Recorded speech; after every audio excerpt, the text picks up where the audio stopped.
Good morning, Philadelphia Eagles fans, and good morning, NFL fans, to week 15 of the 2017 football season here in a cold and snowy and beautiful Philadelphia.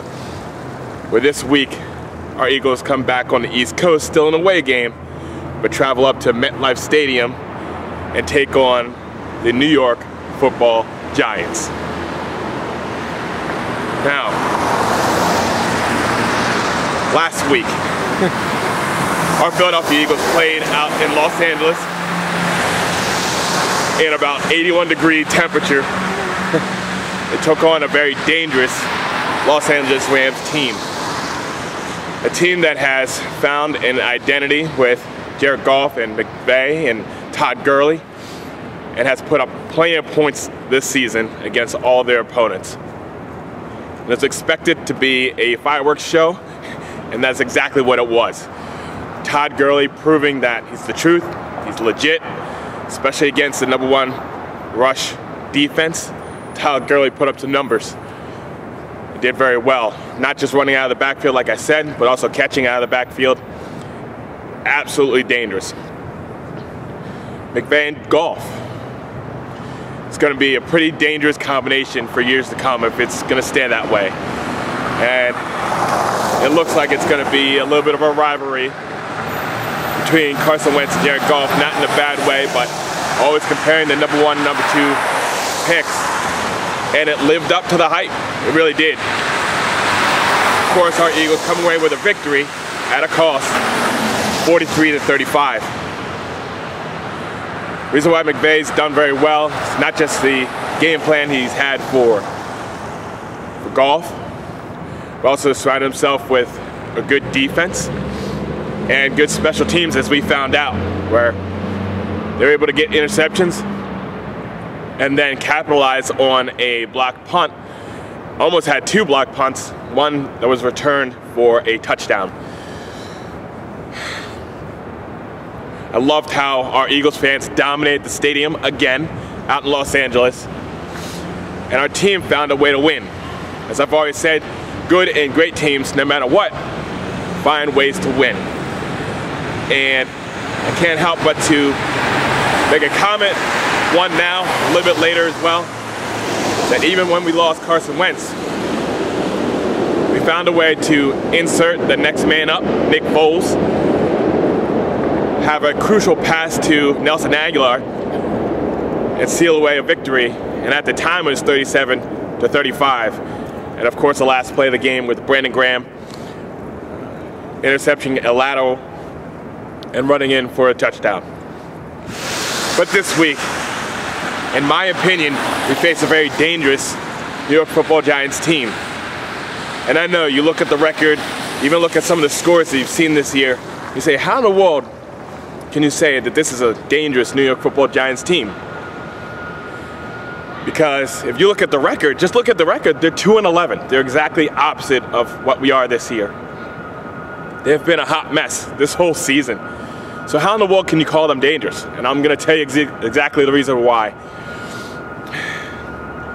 I remember going back to week 3, where our Philadelphia Eagles were 1-1.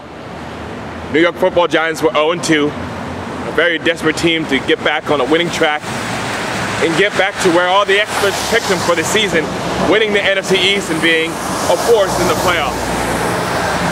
And in about 7 minutes and 12 seconds in the 4th quarter, the Giants have completely come back from an early deficit of being down 14-0 and looked like they just woke up, scoring a 3rd touchdown on a long touchdown pass and run from Eli Manning, and beating us at the time 21-14. And if at that time I told you one of the teams was going to go on a huge winning streak, and on week 15 before our game again, one of the teams was going to be 11-2. The other team is going to have a lot of secondary issues as far as discipline. One of the coaches was going to lose their team. One of the teams was going to have significant wide receiver issues. And one team was going to be 2-11, and the other team was going to be 11-2. More people than none were going to pick the New York Football Giants to be 11-2. and our Philadelphia Eagles will be 2-11, especially the predictions on Doug Peterson and his skills as being an NFL coach. But as we know, our Philadelphia Eagles came back, tied the game up 24-24, and a 61-yard kick from a rookie kicker taken from the Cincinnati Bengals, Jake Elliott, sealed the deal, and the rest was history up until this point. The Giants have lost 9 of 11. They've benched starting cornerbacks for different reasons. They didn't even start Eli Manning, breaking a streak of 210 straight starts. For what I believe was very disrespectful from Ben McAdoo. Change coaches now. Ben McAdoo fired, as he should be. But if you look at their games, even their last game against Dallas last week, where they lost 30-10, they were in the game the entire game until the very, very end. I mean, it was 10-10 near the end of the fourth quarter. There's only been a few games where they've been completely outplayed, and one of them was against the Rams, where they lost and gave up 51 points. But there hasn't been that many games where they looked like they didn't belong. And they still, in my opinion, I think they still have a good defense. I think they're going to be hard to pass against, and they're going to stack the box against the run. And divisional games are tough no matter what. And you're going to replace them with Spags, which used to be a coach here in Philadelphia, and is greatly respected. And I think we, as Philadelphians, can completely respect the difference of what a head coach can do. If you look at Nick Foles and where he came from, he did absolutely great initially. Of course, the team handed over from Andy Reid to Chip Kelly. And Nick Foles passed for 27 touchdowns and 2 interceptions, and we made the playoffs and looked like we could make some noise. And then Chip Kelly came in and dismantled a team. Dismantled. Nick Foles and LaShawn McCoy and Deshaun Jackson and all these people that helped us succeed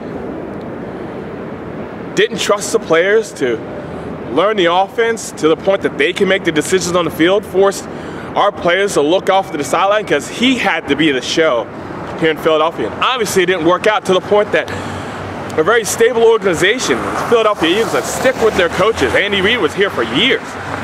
Decided to fire Chip Kelly in the middle of the season. And then bring it back to a player's coach and somebody that could have the respect of the locker room. No matter if they had the pedigree of the X's and O's, but has found a way for the players to play for him and play for each other.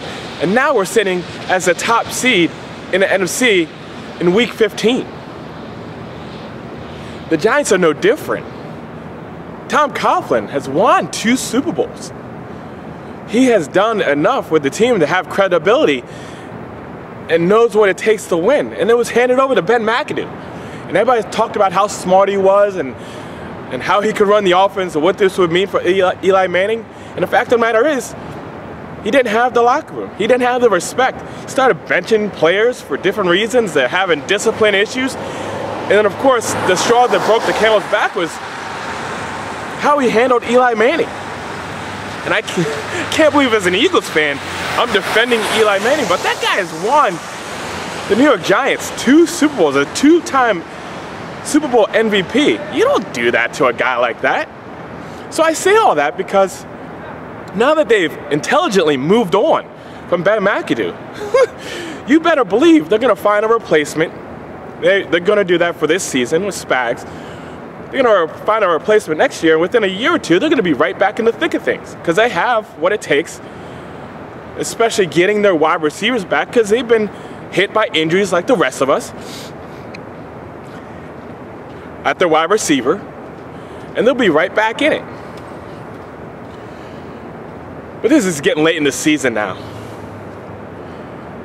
I know I have my opinions on all sorts of things, but the one thing that I know is Philadelphia Eagles football. We can't talk this week without talking about the loss of Carson Wentz. Yes, we lost Carson Wentz this season. And my top comment from last week goes to Brian Koski. I believe I said that name right. We said something that I think all of us Eagles fans and NFL fans believe, that yeah, it was a good win last week against the Rams, but a sad day. Because nobody likes to see people get hurt, and especially Carson Wentz. And then we hope that it recovers well. But something I've been preaching all year, and now it's going to be tested even more, is that this is a team game. We've been preaching next man up all season, with Darren Sproles going out. Next man up, LeGarrette Blount, Jay Ajayi, Corey Clement, Barner, Smallwood. Preaching about Jason Peters going down. Next man up, Vaitai. Jordan Hitz going down. Next man up, Walker. Changing around the defense. Next man up, even Fletcher Cox went down for a little bit. Jimmy Jernigan, get in there. Even Lane Johnson went out for a little bit. I mean, the list for our team went on and on. Darby going out. Cornerback starting to step up. Rasul Douglas, Patrick Robinson, Jalen Mills. But now our biggest test, our biggest next man up. Carson Wentz is now down. Nick Foles, next man up. See, this is not about making excuses. This is about what have we done to build ourselves the best team in the NFL, so when something like this happens, we're prepared to move forward. Not make excuses and continue to win. Next man up is like, you know what, you're on the bench, but maybe not for long, and you better be prepared to come on in and not skip a beat. And last week was a perfect example when Foles came in cold and had a very clutch pass to Nelson Aguilar, very clutch catch by Nelson Aguilar as well, and helped seal the deal. You guys that tune into this channel know I stand firm and stand strong on what I believe and what I say. And I'm going to give you a blast from the past, a video that I posted week 1 against the Cleveland Browns in 2012, and my thoughts on what I think can happen with our Philadelphia Eagles and Nick Foles as our starting quarterback. But for some reason, I really believe that Nick Foles is the real deal. And the thing that I'm going to say is kind of crazy, but I actually believe is really true, is that the Eagles' first Super Bowl victory is going to come with Nick Foles being the starting quarterback. I truly believe that, so I'm actually saying it. It might blow up in my face later. You can replay this video back to me. I get it, but I believe something's going to happen. I mean, that's right. You heard me right, and I said that back 5 years ago. Yes, I do believe our Philadelphia Eagles will win our first Super Bowl with Nick Foles as a starting quarterback. I believed it back then, and I believe it now for many reasons.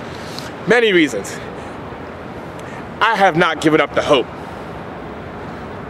I do believe this coaching staff has what it takes to solidify a strong defense, good special teams, and be creative enough on the offensive side of the ball in order to win.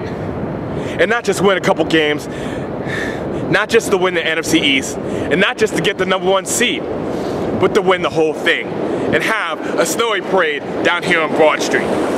So let me map it out for you. Our Philadelphia Eagles need one more victory to solidify a first-round bye. Yes, we do. Because if you look, if we get one more win, we'll have 12 victories, and we'll at least solidify a 12-4 record. That being said, we'll have the tiebreaker against Carolina. We'll have the conference record tiebreaker over the Saints. And we have the tiebreaker against the Rams. So there's only one team that could actually physically have a better record than us, which is the Minnesota Vikings. But if we win this game, all we have to do is win one more game. And then we'll have our first-round bye and the #1 seed in the NFC due to the tiebreaker of strength of schedule, or like opponents with the Minnesota Vikings, because those 4 games, we both beat Washington. We both beat Chicago. We both beat the Rams. But we beat Carolina. And Minnesota lost recently to Carolina. So you know what? We control our destiny. We can do something special, and it's up to us. And this week, our game against the Giants is bigger than you could ever imagine.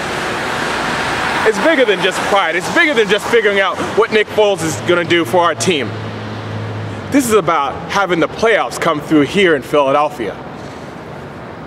This is about wrapping our minds around the idea here, being fans of Philadelphia, saying, you know what? This next man up thing is real. And we got to stand firm. We got to stand strong, especially against all those other haters that haven't believed in us the entire season, even sitting at 11-2. I watched the power rankings. Yeah, we're sitting at what, 4 or 5, and one power rankings don't even have us in the top 10. Why? Because of Nick Foles? Because Carson Wentz is out? It means our entire team is down? That's not how we are built. Life will go on with a torn ACL. I get it. And I'm not going to sit here and make any excuses for my team or my city. You know what? Next man up, we're here ready to fight, and that's what we're going to do when we play the New York Football Giants.